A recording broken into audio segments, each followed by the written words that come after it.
naging problema ng construction worker at 26 anyos na si June, hindi niya tunay na pangalan, masusolusyonan daw ng hawak niyang lagari. Pero hindi niya ito gagamitin para magputol ng kahoy o bakal,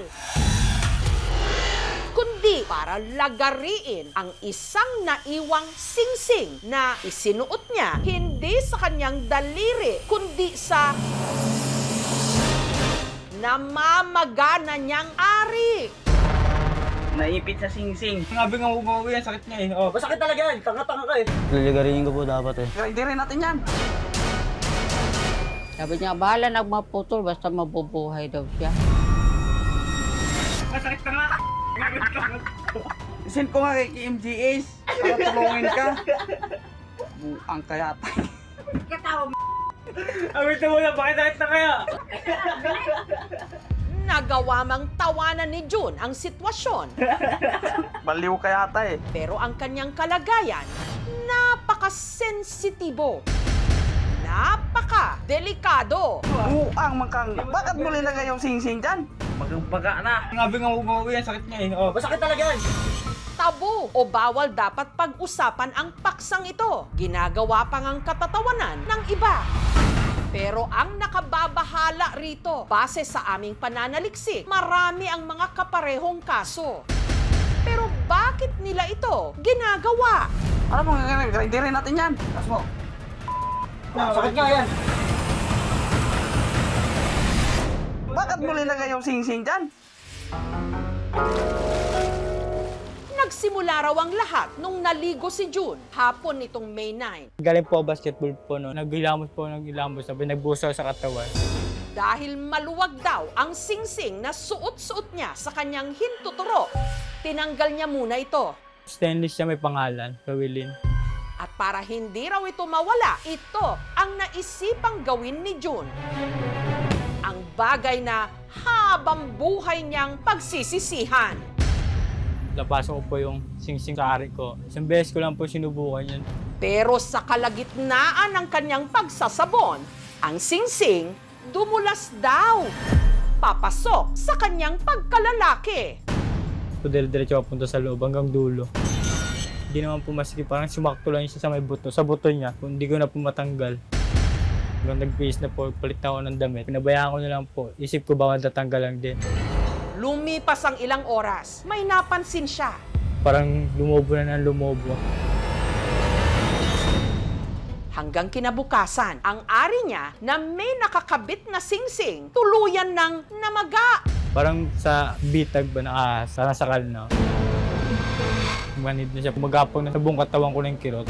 Nahirapan tuloy siyang maglakad. Hindi na rin siya makaihi. Parang sa sobra na sasakal. Pinipiga ko na lang po. Sinubukan niya itong remedyohan. Dinaw po ng sabot, hindi na talaga kaya. Nangihingi lang ako kay mama na malangis yung panghilot. Kala niya hindi siyang ko ilalagay. Sa ano pala. Pero nung ipinahid niya ito sa kanyang ari, Mahapdi na pag may sugat na pala sa loob. Hindi ko na po kayang tiisin. Nagwala na po sa kwarto. Sabi nga umuwi yan, sakit niya eh. Oh. Masakit talaga yan, tanga-tanga ka eh. Masakit ka nga!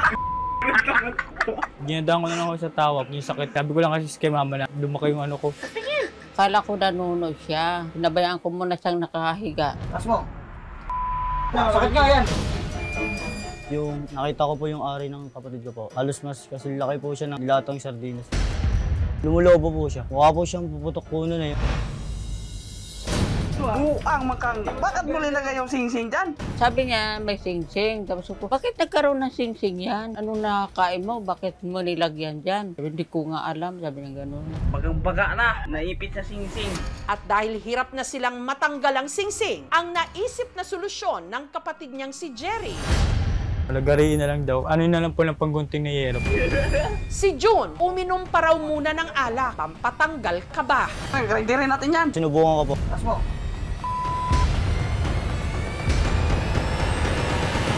Ako nga. Walang putol. Di po kinaya. Saktan po siya. Kaya si June na mismo ang nagtangkang lumagari sa kanyang sarili para matanggal ang singsing. Tinagaw ko po yun sa kapatid ko eh. Tagalin mo na yan, tao-tao po. Masakit na nga. Yan na, yan po.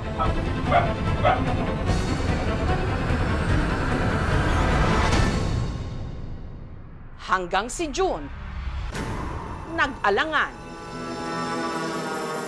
Baka dumulas kasi may langis na eh. Baka dumiretso ba sa balat na. Baka lalo pa lumala ba.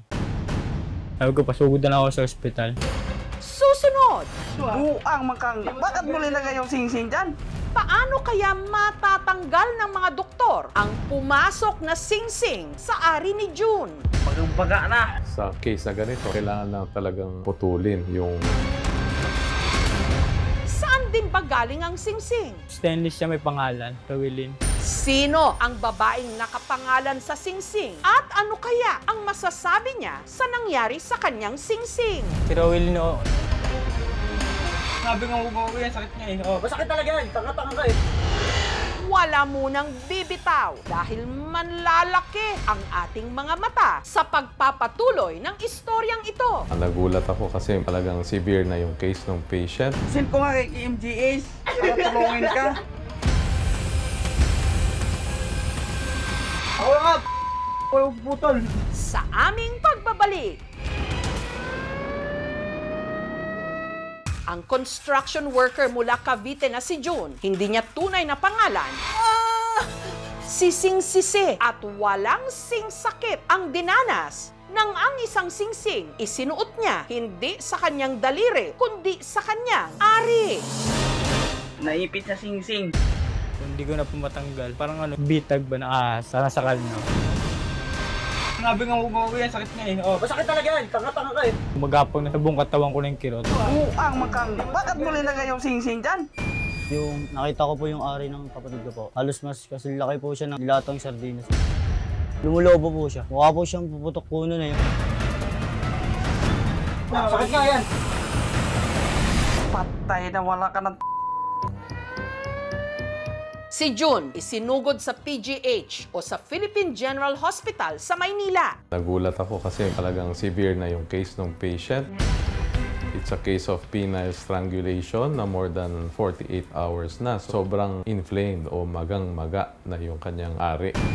Pinaka-worst na effect nito is magkaroon ng problema dun sa normal na blood circulation dun sa penis. Yung blood flow sa dulo ng ari ay napipigilan, nagkakaroon ng problem dun sa flow. Kadalasan nabubulok yung ari ng pasyente. Dun sa skin, nagkakaroon ng ulceration, pati yung urethra or yung daanan ng ihi ay naaapektuhan na rin. So nagkakaproblema na rin siya sa pag-ihi. It can lead to amputation o sarili na mismong napuputol yung ari pagka talaga nagkaroon ng sepsis, septic shock hanggang sa pwede siyang mamatay. naipit sa sing-sing.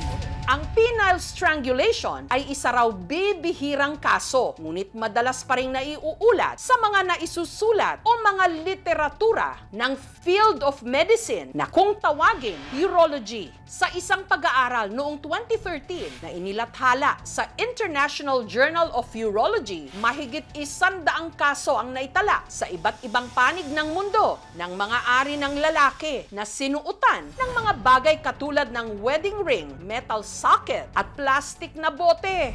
Ayon sa mga eksperto, may iba't ibang psychological na dahilan kung bakit ito ginagawa o nangyayari. Una, para sa sexual na eksperimento. Pangalawa, dahil sa curiosity at peer pressure. Sa madaling salita, naghamunan o nagkantsawan o hindi kaya masubukan lang. Sa ibang mga kaso, bahagi ito ng isang initiation o hazing ritual katulad ng mga pagsali sa mga fraternity o organisasyon. Pangatlo, may mga pasyenteng may schizophrenia, isang klase ng mental disorder o hindi kaya intellectual disability o matinding impulse control disorder na nasasangkot sa ganitong uri ng self-harm o pananakit sa sarili dahil sa psychosis o delusyon, mga sakit sa pag-iisip. Dahil sa kahihiyan o takot, ang iba hindi agad humihingi ng tulong hanggang huli na ang lahat. Bagang-baga na. First aid na pwede niyang gawin, uminom siya ng gamot pampaampat ng pamamaga or lagyan niya ng cold compress para mabawasan yung pamamaga. Grabe nga umuwi, sakit nga eh. Oh, masakit talaga yan! Sa case na ganito, kailangan na talagang putulin yung metal ring with kagamitan na pangputol like yung giggly wire, pliers na pangputol. Hanggang sumalang na si June sa operasyon. Grabe nga umuwi, sakit nga eh. Oh, masakit talaga yan! Tanga-tanga ka eh! Ang higit isang araw ng pasakit sa kanya. Natapos sa loob lang ng 15 minuto. Nalalaman ko na tanggal na pala, masarap na yung pakiramdam ko. Si June patuloy ngayong nagpapagaling sa kanilang bahay. Ngayon po, nakirut-kirut na po dahil sa sugat. Pero yung sa size niya ngayon, hindi naman ako mag-po. Bumalik na ako sa dati. Dahil may iniinda pa rin siyang sakit, hindi pa raw muna siya pinapahintulutan na bumalik sa trabaho. Nagsisisi din ako dahil kung hindi ko ginawa tuloy-tuloy sana yung trabaho. Ang tanong ngayon, sino ba ang nakaukit na pangalan sa singsing? Si Rowell no, Hindi kaya ito magalit na kinailangang sirain ang kanyang singsing para maisalba si June?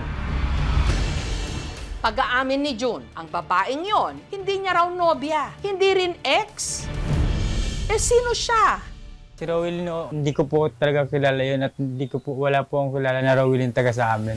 Ang singsing kasi, napulot lang daw ni June. Parang nagustuhan ko rin siya na pasot ko sa kamay ko. 2 linggo pa na sa akin.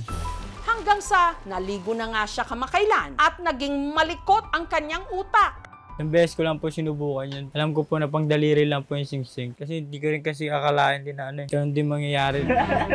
Baliw ka yata eh. Si June may gusto ring linawin. Hindi po ako lasing po nun na pagtiripan ko po na isalpak sa ano ko, sa ari ko po. Ang tanong, nasan na ang singsing ngayon? Ninagis ko po sa may balot sa may daanan, no? Para makalimutan ko po yung mga nakaraan ko. Naipit sa singsing. Grabe nga umuwi, sakit nga eh. Oh, masakit talaga yan! Tanga-tanga ka eh! Disisi po ako dahil doon sa ginawa ko nila, perwisyo po yung mga magulang ko. Dahil sa katangahan na sinapit ko. Wala rin ako ibang sisi kundi sarili ko lang. Tandaan, ang singsing isinusuot sa daliri at hindi kung saan-saan. Send ko nga kay KMGS para tulungin ka. At ang ganitong issue, hindi dapat pinagtatawanan. Dapat binibigyang linaw at tinatalakay Bagang-baga na. kung gaano kadelikado upang hindi na ito pamarisan. Buang makang. Bakit mo nilagay yung singsing dyan? Thank you for watching, mga kapuso. Kung nagustuhan niyo po ang videong ito, subscribe na sa GMA Public Affairs YouTube channel. And don't forget to hit the bell button for our latest updates.